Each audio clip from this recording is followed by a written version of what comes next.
बहुत इंपॉर्टेंट समीकरण आर्हेनियस समीकरण के बारे में ध्यान दीजिएगा। आर्हेनियस समीकरण, आर्हेनियस बेटा इक्वेशन।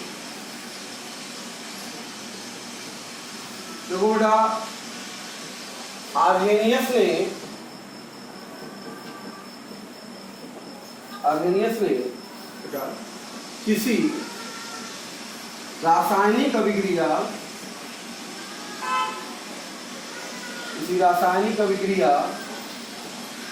के वेग स्थिरांक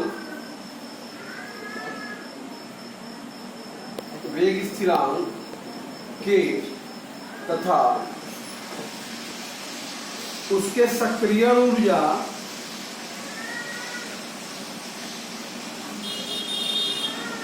EA में बेटा एक संबंध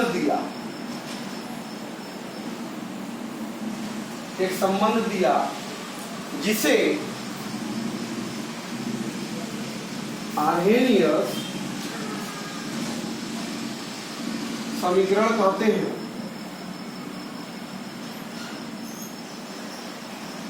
जिसे बेटा आर्हेनियस समीकरण कहते हैं। ओके, जान दो बेटा समीकरण क्या है। K बराबर A e के पावर माइनस EA अपान RT। ये जो समीकरण आप देख रहे हैं इसी को आर्हेनियस समीकरण बेटा कहते हैं। क्लियर है। जहां K क्या है बेटा, वेग स्थिरांक है, ठीक है। EA अभिक्रिया की सक्रियण ऊर्जा है बेटा, सक्रियण ऊर्जा बेटा A आर्हेनियस नियतांक है, या इसी को आवृत्ति गुणांक भी कहते हैं बेटा। आवृत्ति गुणांक है, फ्रीक्वेंसी फैक्टर है बेटा। R आप परम गैस स्थिरांक और T क्या है, परम ताप, ठीक है। तो यहां से अगर हम बात करते हैं बेटा अभिक्रिया के वेग स्थिरांक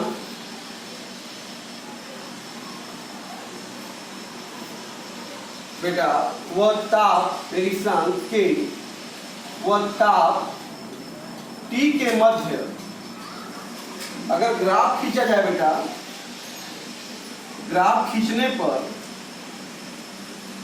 बेटा अभिक्रिया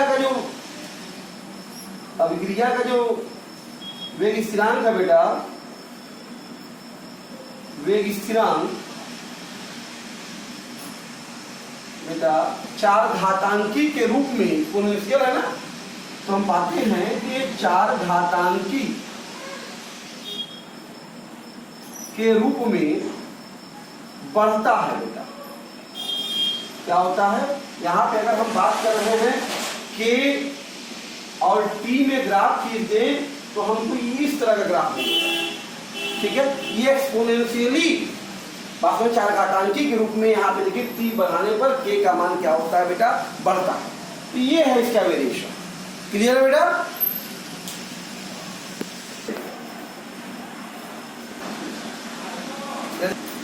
समीकरण एक के दोनों पक्षों का अगर लॉग ले लिया जाए बेटा, लॉग लेने पर तो क्या हो जाएगा, ध्यान दीजिए। लॉग के बराबर बेटा हो जाएगा लॉग A इंटू E के पावर माइनस EA अपान RT। ओके, तो यहां से देखिए ये हो जाएगा लॉग के बराबर ये हो जाएगा आपके पास log A plus log E के power minus EA upon RT, या सिंपली आप समझ ही रहे हैं इसको।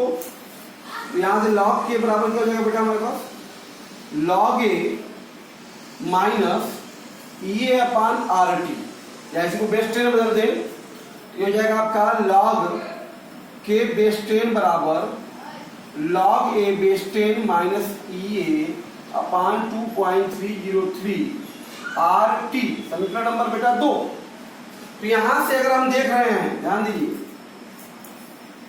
अगर यहाँ पे भी लॉगरिथम के रूप में यहाँ पे हमारा क्या है, ये आरएनए समीकरण है। तो अगर हम लोग यहाँ से log के बेस 10 वो 1/t के मध्य बेटा ग्राफ खींचने पर बेटा एक हमें क्या पड़ा, देखो y बराबर mx+c जैसा है ना, तो हमें ग्राफ खींचने पर एक सरल रेखा प्राप्त होगी। क्या होगा बेटा, सरल रेखा प्राप्त होगी बेटा, ध्यान दो। जैसे यहां पे देखो ये है, अगर हमारे पास log के बेस 10 और 1/t में ग्राफ खींच दिया जाए तो हमको इस तरह से ग्राफ सरल रेखा प्राप्त होगी, ठीक है, जिसकी प्रवणता बेटा, जिसकी प्रवणता जो है वो क्या होगी, ऋणात्मक होगी। इसकी प्रवणता क्या होगी, ऋणात्मक, मतलब -Ea/2.303r होगी। क्या होगी बेटा, इसकी प्रवणता Ea/2.303r होगी। क्लियर है बेटा। तथा बेटा अंतःखंड जो होगा, अंतःखंड जो है बेटा वो log a बेस 10 होगा। तो यहां से बेटा हम देख रहे हैं, ये देखिए इसका स्लोप ये हो गया आपका -Ea/2.303r और ये हो गया आपका log a बेस 10। तो बेटा यहां से तो हम देख रहे हैं कि रेखा की प्रवणता से बेटा सक्रिय ऊर्जा Ea तथा अंतःखंड से बेटा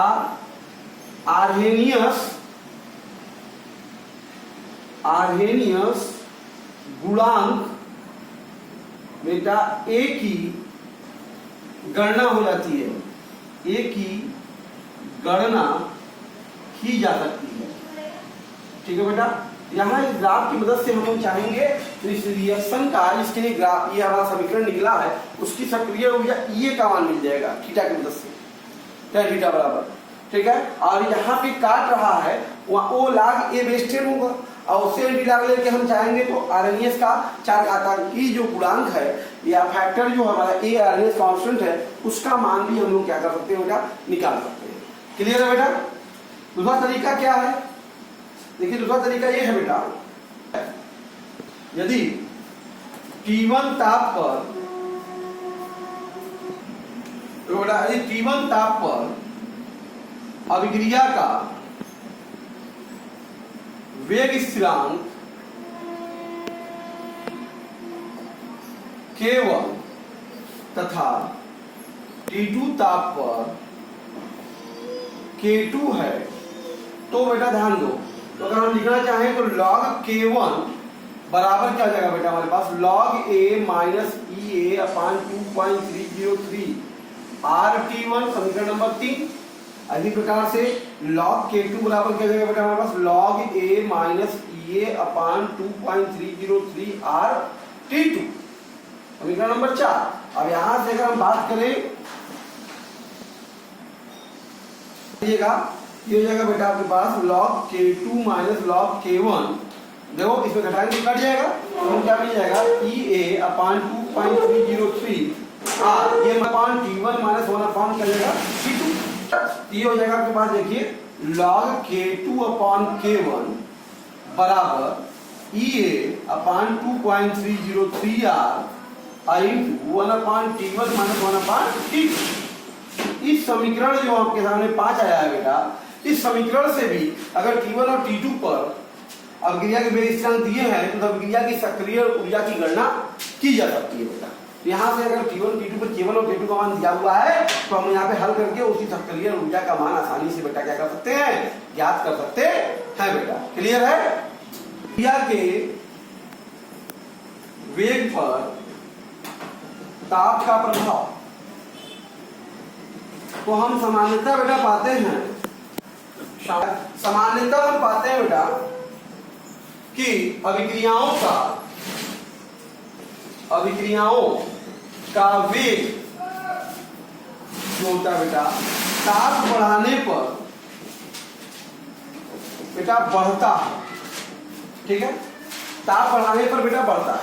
अगर हम बात करें सामान्यतः अभिक्रिया के वेग व ताप में बेटा ग्राफ विभिन्न अभिक्रियाओं के लिए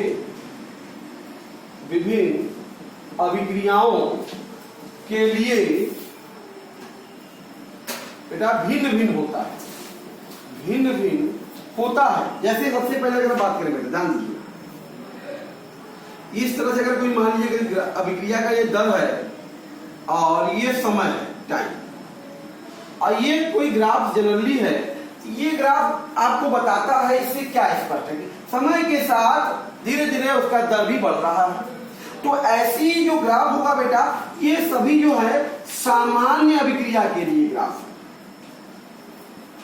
किसके लिए ग्राफ है बेटा? ये सामान्य जनरल अभिक्रिया।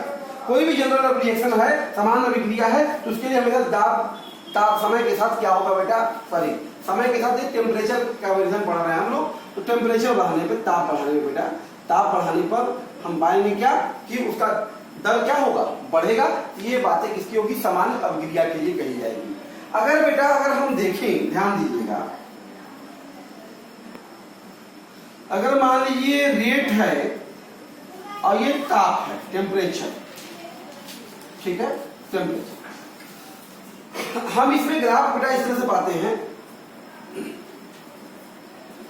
कि कुछ इस तरह से अचानक ग्राफ मतलब धीरे धीरे ताप के साथ ये दर बढ़ रहा है, फिर अचानक तेजी से दर बढ़ गया। इससे क्या मतलब है? ये किस टाइप की अभिक्रिया में घटना घटित होती होगी? यहाँ पे हम देख रहे हैं दर धीरे धीरे बढ़ रहा है, फिर अचानक तेजी से बढ़ गया। इसका मतलब दर बढ़ा फिर अचानक तेजी से बढ़ गया, मतलब विस्फोट हो गया। क्या हो गया? एक्सप्लोसिव। इस तरह का जो व्यवहार होता है बेटा ये कैसा होता है? विस्फोटक अभिक्रियाओं का होता है। इसका होता है बेटा विस्फोटक अभिक्रियाओं। विस्फोटक अभिक्रियाओं का ये व्यवहार होता है। इनके लिए जो दर होता है बेटा ये पहले धीरे बढ़ेगा, फिर अचानक तेजी से क्या होगा? बढ़ जाएगा। ये ग्राफ जो होगा वो किसको रिप्रेजेंट करेगा? दर और ताप में विस्फोटक अभिक्रिया होता है। क्लियर है? अगर यहाँ पे दर और ताप में टेम्परेचर T में ग्राफ की अगर बात करें बेटा तो हम पाते हैं प्रायः दर अभिक्रिया का ताप के साथ बढ़ता है। एक निश्चित ताप पे जाने के बाद अचानक वो क्या होता है? घटने लगता है, और वो ताप लगभग हमारा 45 डिग्री सेल्सियस के आसपास। ये घटना क्या होती है बेटा? मानव शरीर में है। देखिए हमारा जो मेटाबॉलिज्म प्रोसेस है, जो बायोलॉजिकल रिएक्शन होता है, जैव अभिक्रिया होता है, हमारा जो एंजाइम होता है 45 डिग्री सेल्सियस के अंदर में क्या होता है? एक्टिव होता है। तो जैसे ताप बढ़ाते हैं तो उसका रेट ऑफ रिएक्शन जो है मेटाबॉलिज्म प्रोसेस बढ़ता है। फिर 45 डिग्री ये उच्च ताप करेंगे तो भी क्या होगा? उसका देर अचानक से क्या होगा बेटा? घट जाएगा। तो ये जो है ये जैव रासायनिक अभिक्रियाएं होती है बेटा, अभिक्रियाएं हैं, उनके लिए दर और ताप में इस तरह का व्यवहार हमको देखने को मिलता है बेटा। क्लियर है? और टेम्परेचर में कुछ इस तरह का ग्राफ अगर आपको मिल रहा है, ये बेटा ये व्यवहार ये कार्बन के ऑक्सीकरण का है। ठीक है बेटा, ये कार्बन के ऑक्सीकरण में अगर दर और टेम्परेचर में व्यवहार किए इस प्रकार का हमको देखने को व्यवहार ग्राफ प्राप्त होता है बेटा। ओके, अगर हम बात करते हैं अभिक्रिया का वेग ताप गुणांक का, टेम्परेचर कोफिशिएंट, ताप गुणांक बेटा एक्चुअल में होता क्या है? किसी भी 10 डिग्री सेल्सियस के अंतर पर, 10 डिग्री सेल्सियस के अंतर पर kT + 10/kT, 10 डिग्री सेल्सियस के अंतर पे बेटा जो वेग स्थिरांकों का अनुपात होता है उसी को ताप गुणांक कहते हैं, और इसका मान सामान्यतः बेटा 2 या 3 प्राप्त होता है। क्या प्राप्त होता है बेटा? 2 या 3। इसमें कई तरह के क्वेश्चन पूछे जाते हैं एग्जाम में। जैसे कि एग्जाम्पल में देख लीजिए बेटा आपसे पूछ दिया कि 85/K25 का मान क्या होगा, क्वेश्चन में आ गया परीक्षा में कैसे निकालेंगे। तो इसके तरीका क्या है सिंपली कि 85 बटा जो कि 25 है बेटा 10-10 के अंतर पे इसको सॉल्व करते जाइए। कि 85 बटा 10 का अंतर क्या होगा इसका, के 75 होगा कि नहीं होगा, गुणे 75 से तो इसी प्रकार से क्या है के 75 10 का अंतराल क्या होगा के 65 होगा। इसी डिफरेंस बेटा हम कर सकते हैं के 65 अपान क्या किसने बेटा के 55 लिख सकते हैं। पहले 10 के डिफरेंस से के 55 है तो बेटा क्या जाएगा के 45 हो जाएगा। क्लियर है, अगर आ गया तो के 45 बटा के क्या हो जाएगा बेटा 35 हो जाएगा, 25 से पूछा है ना, और के 35 आ गया तो बेटा ये क्या जाएगा के 25। देखिए सब बाकी देखिए खटखट कर जाएगा के 50 बटे के 25 को हम इस तरह से अरेंज कर सकते हैं बेटा, कोई भी आएगा 10-10 के ऑर्डर में आप अरेंज करते जाइए। ठीक है अच्छा इसका मान होता क्या है 2 समानांतर, सभी का मान 2 ही होगा, 2 गुणे 2 गुणे 2 गुणे 2 गुणे 2 गुणे 2 1 2 3 4 5 6 1 2 3 4 5 6 कितना हो गया बेटा 2 दूनी 4 दूनी 8 ना 16 ना 32 गुना के 64 हो गया बेटा। इसका मान कितना होगा बेटा के 85 मान के 25 का मान कितना होगा 64 होगा बेटा। क्लियर है, इस तरह से हम इसे सॉल्व कर सकते हैं। दूसरा क्वेश्चन देखते हो बेटा, एक क्वेश्चन दिया हुआ आपके सामने, कड़ाई का अभिक्रिया दिया है N2O5 gives N2O4 plus half of O2 के लिए तापक्रम 25 डिग्री सेल्सियस, T1 बेटा देखो 25 डिग्री सेल्सियस, तो बेटा कैपिटल T1 कितना होगा बताओ 25 प्लस 273 तो बेटा कितना जाएगा 298 केल्विन, तथा दूसरा ताप है बेटा T2 65 डिग्री सेल्सियस, तो कैपिटल T2 बेटा कितना जाएगा 65 धन 273 कितना हो गया बेटा 5 3 8 7 6 13 338 केल्विन बेटा ना, 5 3 8 हो गया 7 6 13 तो 338 केल्विन हो गया। इस पर बेटा वेग स्थिरांक क्रमशः K1 जो है 3.46 10 के घाते -5 और बेटा K2 कितना है 4.87 10 के घाते -3। तो अभिक्रिया का सक्रिय ऊर्जा की गणना है। अच्छा आपको पता है ना फार्मूला कि log बेटा K2 अपॉन K1 बराबर EA अपॉन 2.303 R बेटा into log of 1 upon T1 minus 1 upon T2 ये फार्मूला होता है बेटा। तो यहां से अगर हम देखें तो ये जगह हमारे पास log K2 की वैल्यू हो गई 4.87 10 के पावर -3 अपॉन बेटा K1 हो गया 3.46 10 के पावर -5 बराबर EA अपॉन 2.303 R की वैल्यू देखो दे दिया है 1.987 लगभग 2 ठीक है, और log ऑफ log नहीं है इनटू ठीक है, तो बेटा इनटू हो गया आपके पास 1 अपॉन T1, तो 1 अपॉन T1 की वैल्यू कितनी हो गई आपके पास 298 माइनस 1 अपॉन 338 तो यहां से अगर देखा जाए बेटा तो log अगर देखते हैं तो 487 बटा 346 और गुणे 10 के घाते 2 हो जाएगा ये ठीक है। और रही बात यहाँ पे तो ये हो जाएगा ये बटा 2.303 इंटू 1.987 इंटू बेटा ये हो गया 338 में से 298 घटा देकर भाई घट जाएगा ही, 8 में से 8 गया 0 और 9 में से 8 में से गया 0 उल्टा में घटेगा और 13 में से 9 जाएगा 4 बेटा 40 हो जाएगा ये कितना हो जाएगा 40 और बटे 298 गुणे 338 यहाँ से ये बराबर कितना आ जाएगा बेटा लगभग ये बराबर हो गया 2.303 1.987 अपॉन इंटू 298 गुणे 338 बटे 40 इंटू log ऑफ 487 बटा 346 10 के घाते -2। ये पूरा कैलकुलेशन करना पड़ेगा बेटा। अगर आप बुरा भाग थोड़ा सा उससे भी करते हैं और log ले लेते हैं, बताने तरीका पता है, कैलकुलेशन सिंपल है।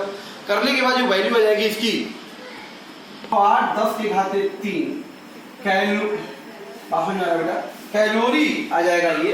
तो यहाँ से इसी को हम कर सकते हैं 224.8 किलो कैलोरी, बात समझ आ रहा है, ये पर मोल हम लोग रिप्रेजेंट करेंगे, ये शिक्षा क्लियर हो गया होगी बेटा, क्लियर है मोल, ओके।